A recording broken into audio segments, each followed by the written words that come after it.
A holy day has dawned upon us. Come, ye nations, and adore the Lord. Today a great light has come upon the earth. Gospel of the day. And there was a prophetess Anna, the daughter of Phanuel of the tribe of Asher.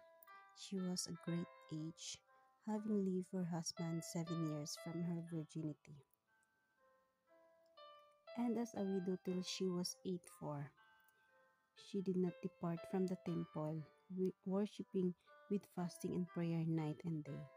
And coming up at every hour, she gave thanks to God, and spoke to him to all who were looking for the redemption of Jerusalem. And when they had performed everything according to the law of the Lord, they returned unto Galilee, or to their own city, Nazareth.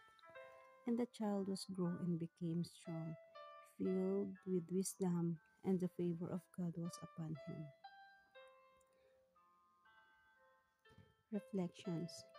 Each of us has divine purpose, as God called us to serve in our own special way. Saint John Henry Newman's prayer captures this, emphasizing our unique mission and the mystery of our role in God's plan, which may only be revealed in the next life.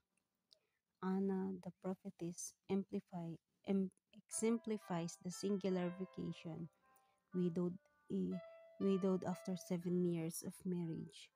She dedicated the rest of her long life to worship in the temple, embracing prayer and fasting.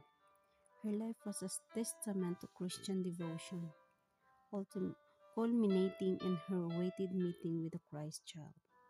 Anna's example teaches us to live with the end in mind, preparing for our heavenly encounter.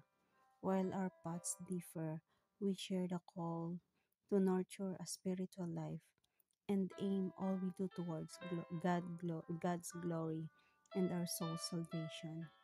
Reflect on how your life mirrors Anna's dedication to God.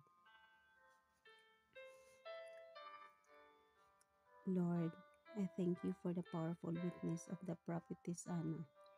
May her long life devotion to you, a life of continual prayer and sacrifice, be a model and inspiration for me and for all who follow you. I pray that you daily reveal to me the unique way in which I am called to live out my vocation to total dedication to you. Jesus, I trust in you. Amen.